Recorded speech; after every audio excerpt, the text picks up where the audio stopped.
पिछले टर्म पे हम लोगों ने पढ़ा, हम लोग पढ़ रहे थे प्लास्टिड्स के बारे में कि प्लास्टिड्स क्या होते हैं। तो उसी में हम लोगों को आज स्टडी करना है क्लोरोप्लास्ट के बारे में। तो हम लोग देख लेते हैं कि एक रिकैप कि क्या कल हमने क्या पढ़ा, उसका एक रिकैप देख लेते हैं। तो what we learned yesterday was, हम लोग जो कल पढ़े वो ये पढ़े कि प्लास्टिड्स कितने तरह के होते हैं। प्लास्टिड्स, तो आपको पहली चीज तो ये बताया था कि ये जो प्लास्टिड्स है, this is the characteristic feature of a plant cell. Plastid ये एक्सक्लूसिवली फाउंड होता है, दिस इज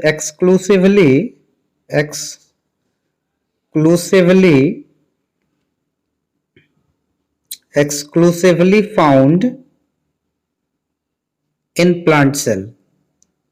ये सिर्फ प्लांट सेल में पाया जाता है, एनिमल सेल्स में ये एब्सेंट होते हैं सेल्स। तो इसमें हम लोगों ने जो कल पढ़ा वो ये पढ़ा था कि कितने टाइप्स के पाए जाते हैं प्लास्टिड्स। तो इसमें बताया था हमने कि प्लास्टिड्स जो है वो 3 टाइप्स के होते हैं, 3 टाइप के प्लास्टिड्स पाए जाते हैं, 3 टाइप्स। पहला जो था उसको हम लोगों ने कहा था, वो पहला था क्रोमोप्लास्ट। क्रोमोप्लास्ट का मतलब होता है कलर्ड प्लास्टिड। तो ये कलर्ड प्लास्टिड थे जो कलर इम्पार्ट करते थे प्लांट ऑर्गन्स को, ये पहला था। दूसरा जो हम लोगों ने पढ़ा था वो था ल्यूकोप्लास्ट, इट वाज ल्यूकोप्लास्ट। तो ल्यूकोप्लास्ट जो है ये स्टोरेज प्लास्टिड था, it was storage plastid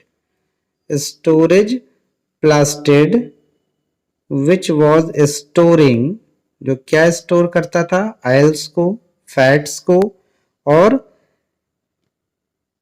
starch granules को स्टोर करता था। और जो तीसरा हम लोगों ने पढ़ा था वो था क्लोरोप्लास्ट। तो ये क्लोरोप्लास्ट जो है ये ग्रीन प्लास्टिड इसे कहते हैं, ग्रीन प्लास्टिड। और ये जो क्लोरोप्लास्ट है, this is most common type of plastid found in the plant. तो सबसे कॉमन टाइप का जो प्लास्टिड है वो क्लोरोप्लास्ट होता है। तो यहां तक हम लोग स्टडी कर चुके थे। तो देखिए मोस्ट कॉमन, यहां एक पॉइंट और हम लिखना चाहेंगे कि मोस्ट कॉमन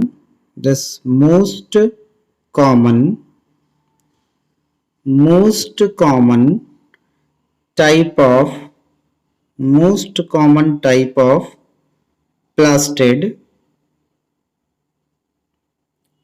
is क्लोरोप्लास्ट। ये जो क्लोरोप्लास्ट है ये सबसे कॉमन टाइप का है, क्लोरोप्लास्ट। तो ये सबसे कॉमन टाइप का है जो प्लांट्स में पाए जाते हैं। तो आज हम लोगों को इसी क्लोरोप्लास्ट के बारे में स्टडी करना है कि क्लोरोप्लास्ट का क्या नेचर होता है, क्या फंक्शन होता है, इसी को हम लोग देखेंगे। तो देखिए यहाँ पे जो क्लोरोप्लास्ट है ये क्या है, इसके बारे में आपको बता दें कि दिस क्लोरोप्लास्ट किस तरह का स्ट्रक्चर है। तो this chloroplast is doubly layered structure, this is doubly layered structure। ये डबली लेयर्ड स्ट्रक्चर है और इसमें इसका मतलब क्या है कि 2 मेम्ब्रेन्स पाई जाती हैं, 2 मेम्ब्रेन्स आर फाउंड।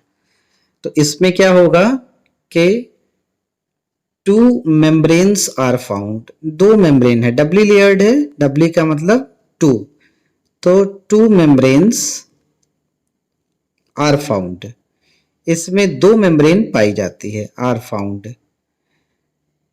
एक को हम लोग कहते हैं, one is called as outer membrane, एक को कहते हैं आउटर मेम्ब्रेन,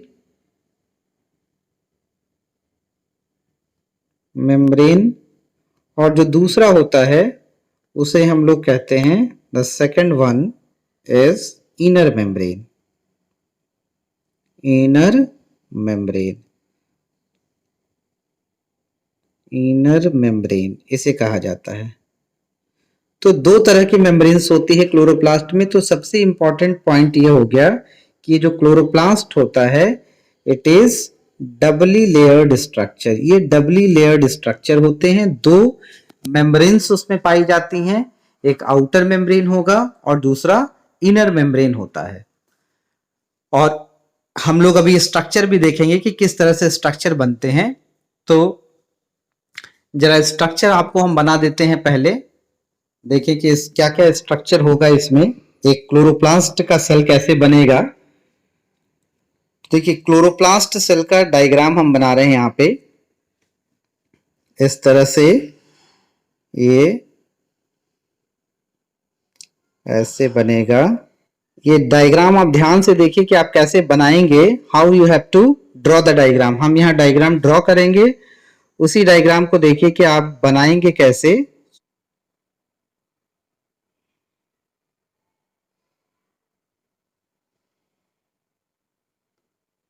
ये जो है इस तरह से डायग्राम ड्रॉ करेंगे हम।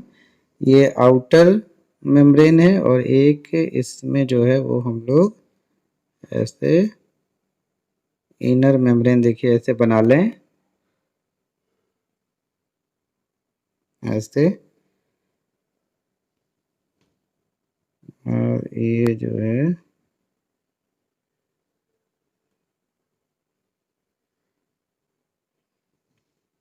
ये ऐसे बनेगा। और इसके अंदर देखिए ये थाइलेक्वाइड मेम्ब्रेन ऐसे बना लेते हैं। ये देखिए ये ऐसे इस तरह से ये स्ट्रक्चर बनेगा। ऐसे ये स्ट्रक्चर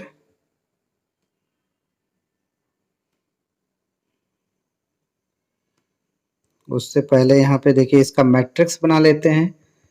ये जो है इस तरह से ये मैट्रिक्स होगा। ग्राउंड सब्सटेंस है जो ये मैट्रिक्स, ऐसे इसको बना लें। उसके बाद देखिए इसमें राइबोसोम्स ऐसे बना लें किसी दूसरे कलर से। ऐसे देखिए ये राइबोसोम्स ऐसे बना लें। ये ribosomes, these all are what, ये जो येलो कलर से हम दिखा रहे हैं ये सभी क्या है, ये राइबोसोम्स है। इस तरह से ऐसे राइबोसोम्स ये पाए जाते हैं। और उसके बाद जो है और भी ये स्ट्रक्चर ऐसे बनेगा। देखिए ये जो है ये ऐसे, ये ऐसे, ये ऐसे, ये ऐसे। यहाँ भी देखिए ये ऐसे बना लें इसको, ऐसे। और ये ऐसे जुड़े होते हैं, फ्रेड्स से इससे जुड़े होते हैं, इसको फ्रेड्स कहते हैं ऐसे। ठीक है, ये ऐसे जुड़ा होगा, ये ऐसे जुड़े होंगे, ये ऐसे फ्रेड्स हैं, ये इससे जुड़े होते हैं ये। उसके बाद देखें इसमें ये प्लाज्मिड डीएनए इसमें पाया जाता है। इस तरह से ऐसे प्लाज्मिड डीएनए हो जाएगा ये। ठीक है, ये ऐसे प्लाज्मिड डीएनए हो गया। इसमें राइबोसोम्स हो ही गए। तो देखिए ये जो है ना, अब एक एक की नंबरिंग करें अगर। अच्छा, इसमें एक चीज और है, इसमें ये देखते हैं कि इसमें क्लोरोफिल के मॉलिक्यूल भी पाए जाएंगे। तो ये क्लोरोफिल के मॉलिक्यूल देखिए हम यहाँ पे ड्रॉ कर रहे हैं ऐसे। ऐसे जो है ये इसी थाइलेक्वाइड में ये ऐसे पाए जाते हैं क्लोरोफिल के मॉलिक्यूल। ऐसे क्लोरोफिल पिगमेंट इसमें पाए जाते हैं ऐसे। इसके इसमें क्लोरोफिल पिगमेंट इस तरह से ऐसे पाया जाएगा। ठीक है, ये ऐसे पाए जाते हैं ऐसे। ये देखिए ये ऐसे ये बनेगा। इस तरह से आपको ये बनाना पड़ेगा। ठीक है, इस तरह से ऐसे बनाना पड़ेगा ये। अब देखिए यहाँ पे नाम लिखे हम लोग कि क्या क्या है। तो देखिए ये जो है आउटर मेम्ब्रेन है, दिस इज आउटर मेम्ब्रेन, इसको हम कहेंगे आउटर मेम्ब्रेन।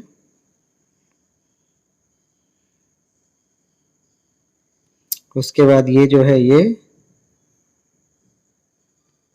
इसको हम लोग कहते हैं इनर मेम्ब्रेन। दिस इज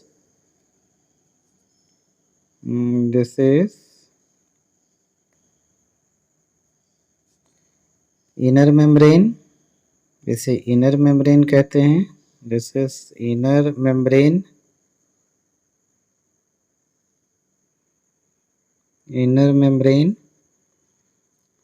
उसके बाद ये देखिए ये जो है इसको हम लोग कहेंगे ये पूरा, इस पूरे स्ट्रक्चर को जो है वो हम लोग कहते हैं ये है grana. This is grana, singular is granum. और इसके बाद जो ये फ्रेड जो होता है दिस इज, ये जो है जिससे ये कनेक्टेड है ये, दिस इज फ्रेड, FRETZ, ये फ्रेड है। ये देखिए ये जो है ये क्या है, ये प्लाज्मिड DNA है। दिस इज प्लाज्मिड DNA, ये क्लोरोप्लास्ट में पाया जाएगा। उसके बाद ये क्या होता है देखते हैं, ये जो है ये सभी जो हैं ये क्या है, दीज ऑल आर राइबोसोम्स, ये राइबोसोम्स हैं।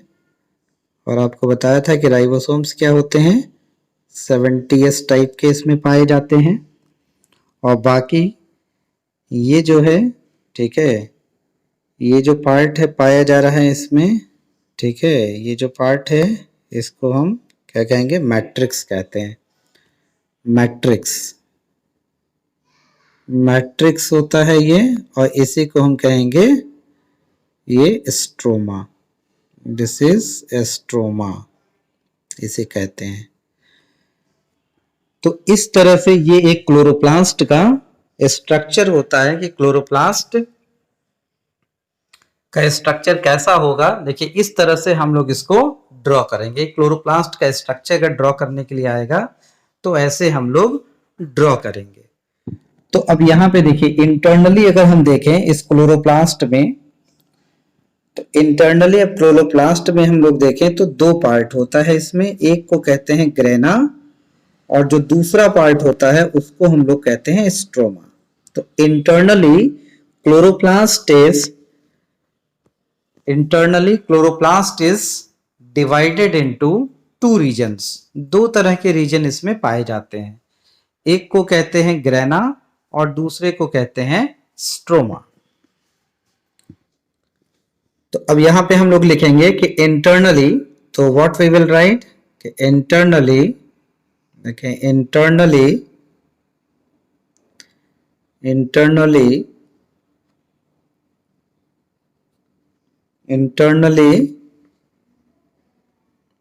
chloroplast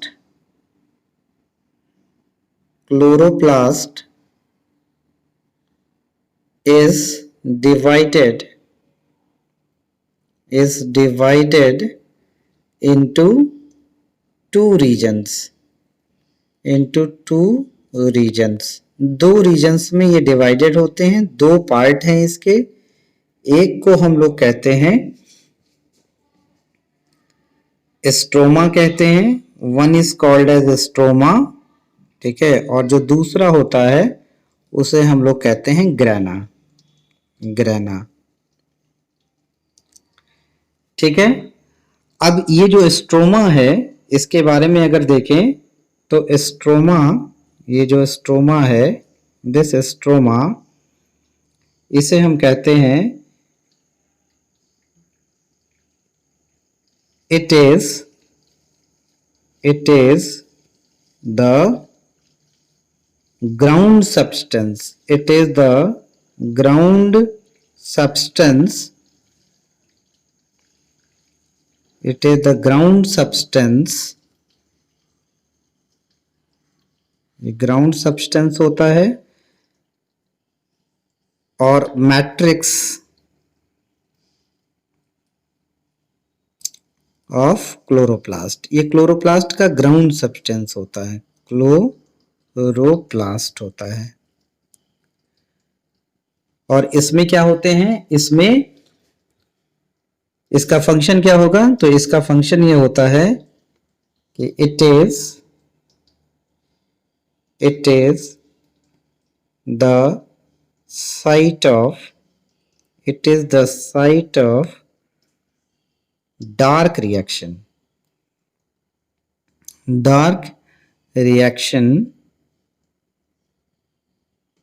of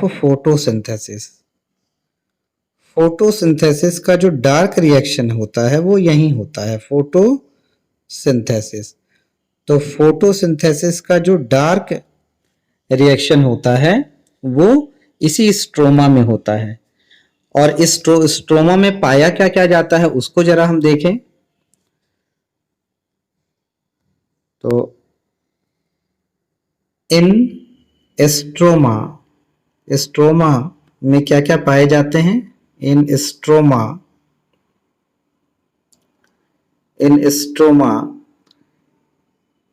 number 1 70s type ribosomes are present. ये 70s राइबोसोम्स पाए जाते हैं, 70s type ribosomes are present. ये 70s टाइप राइबोसोम इसमें present, 70s type ribosomes are present. Stroma में क्या होता है, 70s टाइप राइबोसोम्स पाए जाते हैं। अब 70s राइबोसोम्स जो पाए जाते हैं वो एकदम प्रोकैरियोटिक राइबोसोम की तरह होता है। This 70s ribosome is also found in prokaryotes. तो यहां पे देखें कि 70s राइबोसोम्स, ये जो 70s राइबोसोम्स होता है, ribosomes are found in prokaryotes. ये प्रोकैरियोट्स में पाया जाता है। So it is said that, इसलिए ये कहा जाता है, so it is said that chloroplast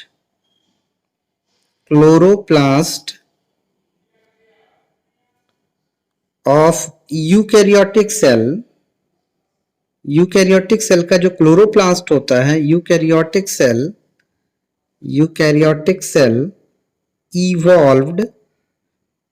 evolved from prokaryotes. ये कहां से इवॉल्व हुए, प्रोकैरियोट से इवॉल्व हुए हैं, कैरियोट्स इवॉल्व फ्रॉम प्रोकैरियोट्स। तो 70s राइबोसोम का पाया जाना क्लोरोप्लास्ट में ये क्या इंडिकेट करता है कि जो क्लोरोप्लास्ट है वो यूकैरियोटिक ओरिजिन का होता है। So chloroplast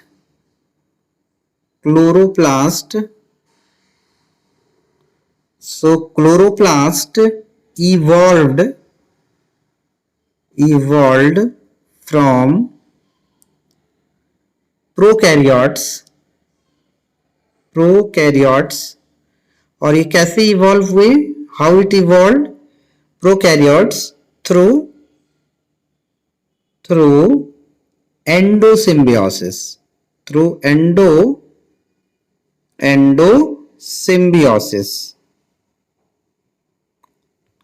एंडोसिम्बियोसिस।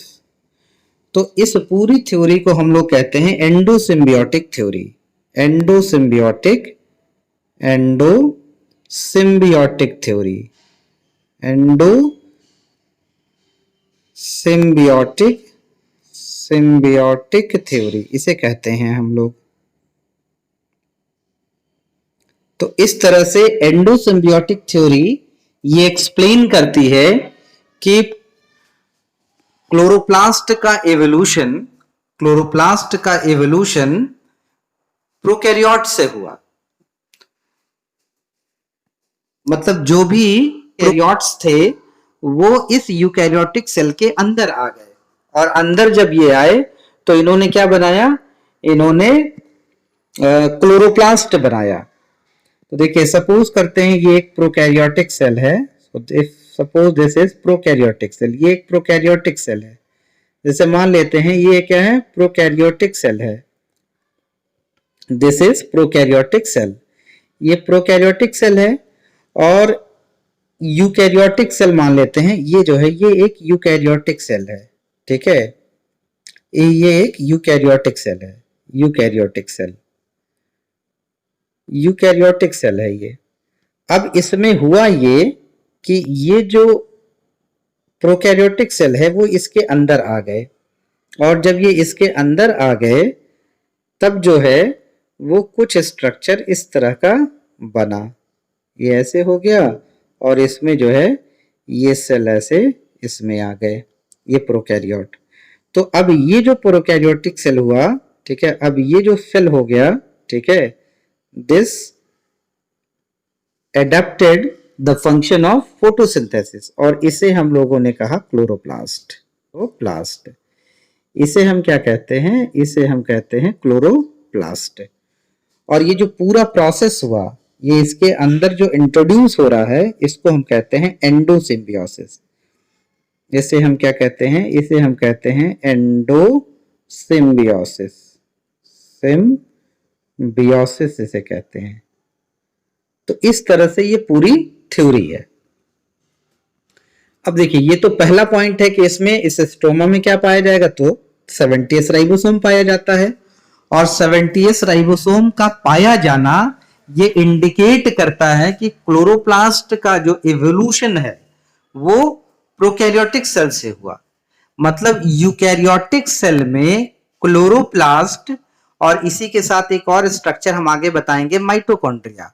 तो यूकैरियोटिक सेल में क्लोरोप्लास्ट और माइटोकॉन्ड्रिया ये ऐसा साइटोप्लाज्मिक स्ट्रक्चर है जो यूकैरियोटिक ओरिजिन में है, विच इज डिराइव्ड फ्रॉम या विच इवॉल्व्ड फ्रॉम, हम लोग उसको कह सकते हैं which evolved from a prokaryotic cell, जो प्रोकैरियोटिक सेल से इवॉल्व हुआ है। और ये जो थ्योरी है, इस थ्योरी को हम लोग कहते हैं एंडोसिम्बियोटिक थ्योरी, इसे हम कहते हैं एंडोसिम्बियोटिक थ्योरी।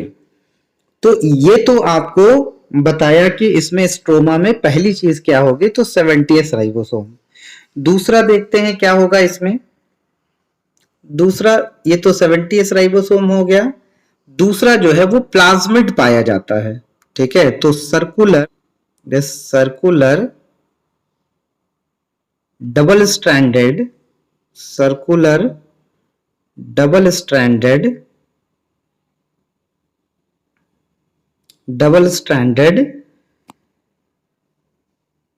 साइटोप्लाज्मिक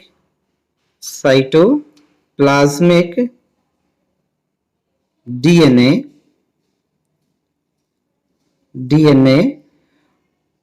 कॉल्ड, और इसी को हम लोग क्या कहते हैं, इसी को कहते हैं plasmid, called plasmid is present. ये पाया जाता है, प्लाज्मिड पाया जाता है इसमें। तो ये जो प्लाज्मिड पाया जाता है, इस प्लाज्मिड में क्या होगा कि एंजाइम्स, फोटोसिंथेसिस के जो एंजाइम्स हैं उसके इंफॉर्मेशन, उसके बनाने की इंफॉर्मेशन इसमें प्रेजेंट होता है। तो द प्लाज्मिड, तो यहां क्या लिखेंगे कि the chloroplast plasmid,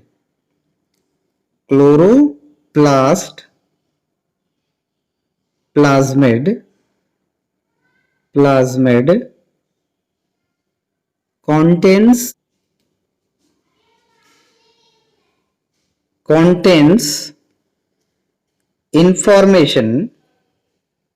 contains information for the formation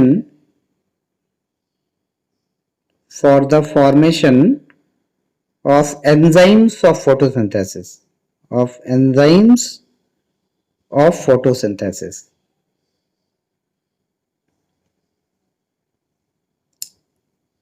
photosynthesis के लिए जो एंजाइम्स होती हैं उनके जीन्स यहां पे प्रेजेंट होते हैं।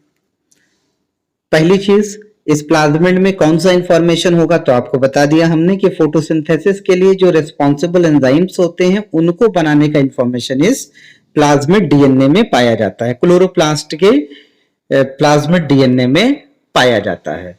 ये पहली चीज। दूसरी चीज ये है कि इसका जो रेप्लिकेशन होता है, इसका जो रेप्लिकेशन है, it is independent of the host chromosome. मतलब जिस सेल में पाया जाता है वो न्यूक्लियर डीएनए जैसे रेप्लिकेट करता है उसके इंडिपेंडेंट होता है, तो इसीलिए इसको कहते हैं semi autonomously replicating organelle.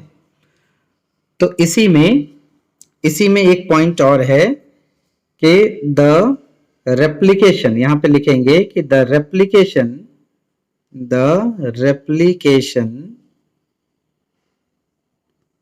Of plasmid DNA का जो रेप्लिकेशन होता है of plasmid DNA is independent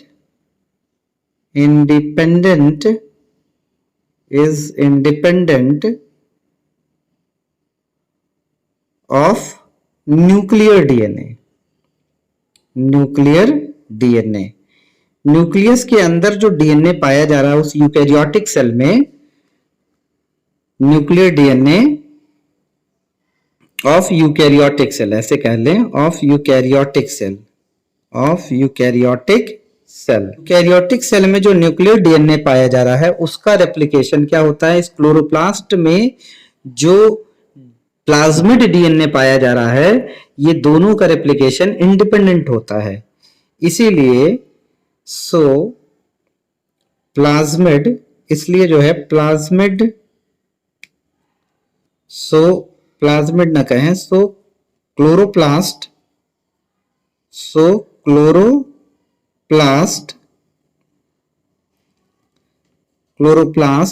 is called, इसीलिए इस क्लोरोप्लास्ट को हम क्या नाम देते हैं, इसको कहते हैं सेमी ऑटोनोमसली, इसको कहते हैं सेमी ऑटोनोमसली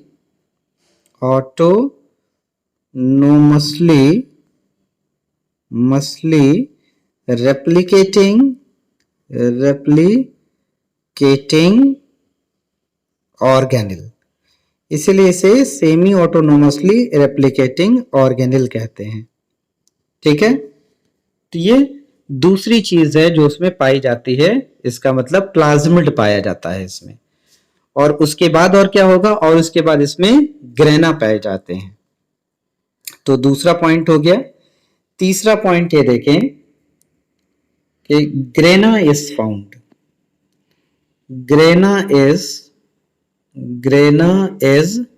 फाउंड, इसमें ग्रेना पाया जाता है। ग्रेना सिंगुलर जो है वो ग्रैनम है, सिंगुलर जो है ये ग्रैनम है, इट इज ग्रैनम है। तो ये स्टैक होता है थाइलेकोइड्स का। तो व्हाट इज ग्रेना, तो द स्टैक इसको कहते हैं द स्टैक, और पाइल्स कह लें, और पाइल्स of thylakoids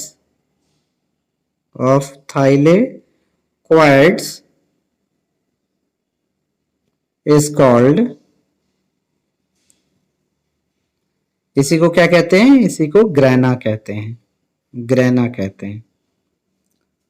तो देखें ये जो स्ट्रक्चर है इस तरह से, ऐसे ये फ्री, ये जो है ये क्या है, ये फ्री थाइलाकॉइड्स हैं, ऐसे ये फ्री थाइलाकॉइड्स हैं। जब इनकी पाइलिंग हो जाती है, ठीक है, इसकी पाइलिंग कह लें, PILING, पाइलिंग, इसकी अगर पाइलिंग कर दें तो जब ये पाइलिंग हो जाती है तो ये इस तरह से कन्वर्ट हो जाते हैं ऐसे।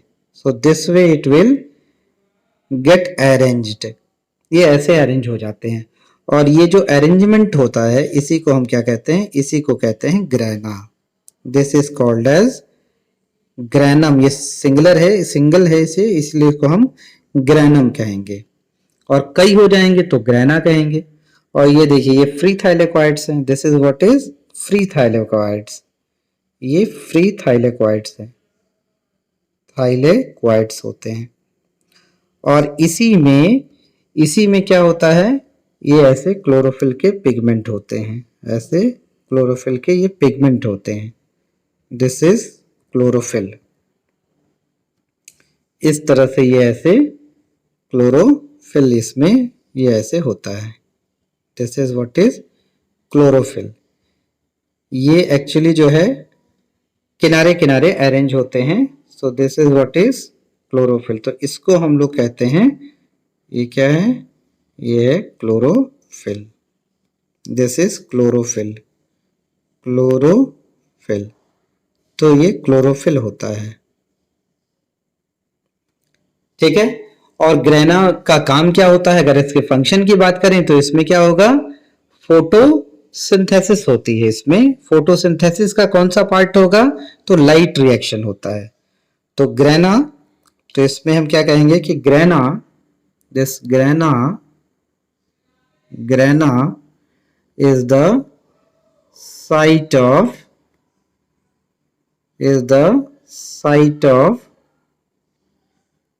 light reaction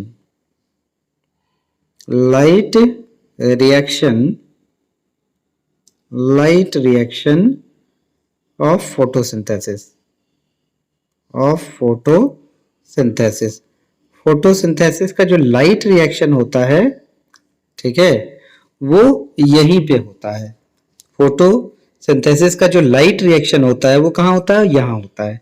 और एक्चुअली इस ग्रैना में क्या होता है कि देखिए लाइट जब ट्रैप होती है तो यहाँ पे एक चीज और बता दें, और लाइट फेज कौन सा है, जैसे देखिए अगर फोटोसिंथेसिस की हम बात करें तो देखिए ये CO2 प्लस H2O, ठीक है, और H2O ये बन जाएगा C6H12, ठीक है, O6 और प्लस ये O2 हो जाता है, ठीक है। तो देखिए ये जो है ना, ये CO2 का रिडक्शन अगर ये हो जाएगा, देखिए अगर इसका रिडक्शन होता है तो ये कार्बोहाइड्रेट बनता है, ये अगर यहाँ पे ऐसे कर लें तो ये हो जाता है रिडक्शन। तो CO2 का रिडक्शन जो है जब करेंगे तो क्या बनेगा, तो स्टार्च बन जाता है। और उसके बाद जो ये वाटर है ये जब ऑक्सीडाइज हो जाता है तो ये ऑक्सीजन बनता है, दिस इज, तो ये ऑक्सीडेशन होता है, दिस इज ऑक्सीडेशन, ठीक है, ये ऑक्सीडेशन है।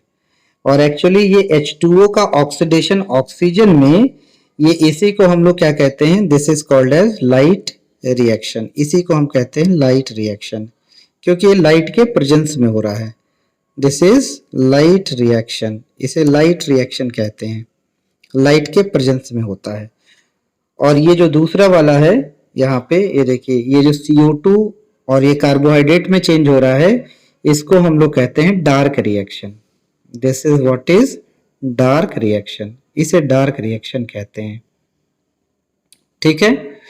अब इसमें से आपको ये चीज बता दें कि देखिए ये वाला जो पार्ट है, ठीक है, ये वाला जो पार्ट है, ये जो पार्ट है, ये पार्ट ग्रैना में होता है, ठीक है। दिस अकर्स इन, इसकी साइट कहाँ है, तो इट अकर्स इन, इसको हम क्या कहेंगे, ये अकर करता है, इट अकर्स इन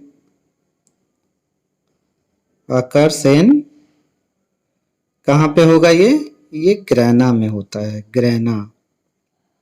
और ये वाला जो पार्ट है जो दूसरा, देखिए ये वाला जो पार्ट है, दिस CO2 का इसमें कन्वर्ट होना, ये जो प्रोसेस है, ये जो होना, ये कहाँ होता है, तो इट अकर्स इन, ये कहाँ होगा, ये होता है, ठीक है, इट अकर्स इन स्ट्रोमा, ये स्ट्रोमा में होता है, क्लोरोप्लास्ट के स्ट्रोमा। तो इस तरह से देखिए जो डार्क रिएक्शन होता है वो स्ट्रोमा में होता है, और जो लाइट रिएक्शन है वो ग्रैना में होता है।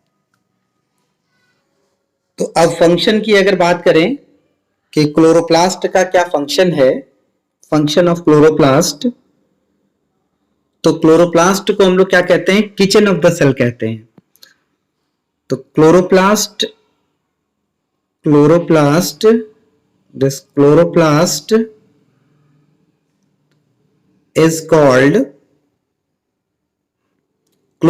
is called इसे क्या कहते हैं, इसे हम लोग कहते हैं kitchen of the cell, kitchen of the cell. अब किचन ऑफ द सेल क्यों कहते हैं, what is called kitchen of the cell, kitchen of the cell क्यों कहते हैं, क्योंकि बिकॉज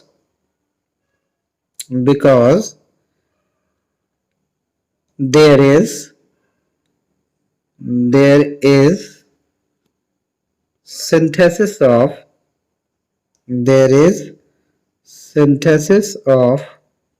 food,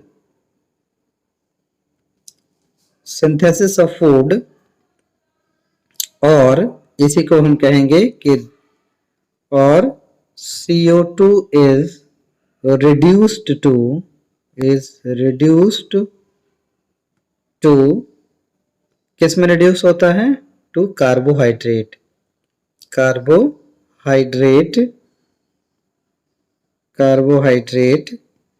और ये कार्बोहाइड्रेट क्या है, C6H12O6 by the process of photosynthesis,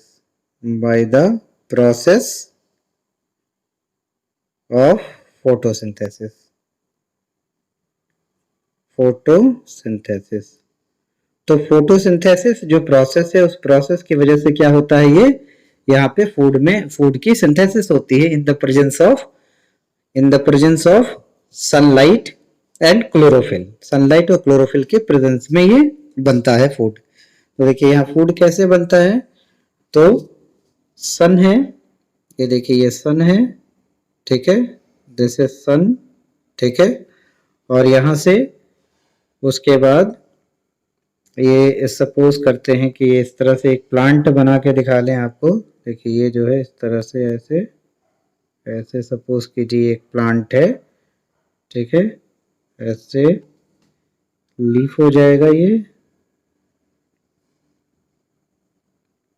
ऐसे सपोज कीजिए यहाँ पे ऐसे लीफ हो जाएगा। तो सनलाइट तो पड़ ही रही है और यहाँ से CO2, ठीक है, और ये प्लस H2O सपोज करें, तो ये क्या बन जाएगा, ये बन जाएगा C6H12O6 हो जाएगा और प्लस ये O2 हो जाएगा। और यहाँ पे देखें तो ये जो वाटर है ये कहाँ से आता है, यहाँ से ये H2O है, तो ये पानी यहाँ से ऐसे जाएगा, ये कल आपको बताया था डायग्राम, ठीक है, देखिए ये पानी क्या है, ये ऐसे जाता है और उसके बाद यहाँ से ये H न्यू लाइट आ रही है, मतलब लाइट हो गया, और यहाँ पे क्लोरोफिल तो होगा ही, क्लोरोफिल होगा, ठीक है, क्लोरोफिल पिगमेंट होगा। और यहाँ देखिए इसके बाद जो है ये ऐसे ये सनलाइट यहाँ पे पड़ ही रही है, ये ऐसे लीफ के सरफेस पे ऐसे पड़ रहा है लीफ लाइट, तो ये कन्वर्ट हो जाते हैं और इस पूरे प्रोसेस को हम क्या कहते हैं, दिस इज फोटोसिंथेसिस। इसी प्रोसेस को हम फोटोसिंथेसिस कहते हैं, सिंथेसिस कहते हैं। तो इसमें क्या हुआ, तो देखिए यही है मेनली रिएक्शन हमारा, 2 प्लस H2O, ठीक है, CO2 प्लस H2O, और ये जो है ये कन्वर्ट हो जाएगा किस में, तो C6H12O6 में कन्वर्ट हो जाएगा और ये प्लस O2 ऐसे रिलीज हो जाते हैं। और यहाँ पे क्या हो जाएगा, यहाँ पे हो जाएगा क्लोरोफिल पिगमेंट होगा, क्लोरोफिल, और उसके बाद सनलाइट, और दूसरा हो जाता है सनलाइट। तो ये फोटोसिंथेसिस का क्या है, केमिकल इक्वेशन है, this is the chemical equation of the photosynthesis. तो ये था पूरा क्लोरोप्लास्ट के बारे में कि क्लोरोप्लास्ट का स्ट्रक्चर क्या होता है, क्या उसका फंक्शन है, क्या क्या उसके प्रॉपर्टीज हैं, वो हम लोगों ने देखा। डबली लेयर्ड स्ट्रक्चर होता है। तो टू सम अप समरी ये बता दें आपको कि क्लोरोप्लास्ट क्या है। तो क्लोरोप्लास्ट एक डबली लेयर्ड स्ट्रक्चर है जो यूकैरियोटिक सेल में पाया जाता है। इसके ओरिजिन की अगर बात करें तो इट अराइज्ड फ्रॉम, कहां से ओरिजिनेट हुआ, तो इट ओरिजिनेटेड फ्रॉम या it evolved from prokaryotes, prokaryote से इवॉल्व हुए। और उसका एविडेंसेस क्या है कि प्रोकैरियोट से इवॉल्व हुए, तो देखिए प्लाज्मिड का पाया जाना, 70s राइबोसोम का पाया जाना, ये इंडिकेट करता है कि क्लोरोप्लास्ट का जो इवोल्यूशन है वो एंडोसिम्बियोटिक है प्रोकैरियोटिक सेल से।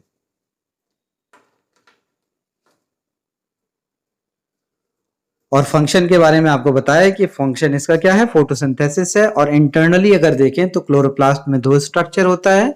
एक स्ट्रक्चर होता है स्ट्रोमा जो ग्राउंड सब्सटेंस है, ग्राउंड मैट्रिक्स है, और दूसरा होता है ग्रेना। ग्रेना में लाइट रिएक्शन होता है और स्ट्रोमा में डार्क रिएक्शन होता है। इस तरह से फोटोसिंथेसिस का पूरा प्रोसेस जो है वो क्लोरोप्लास्ट में होता है, इसीलिए क्लोरोप्लास्ट को किचन ऑफ द सेल कहा जाता है।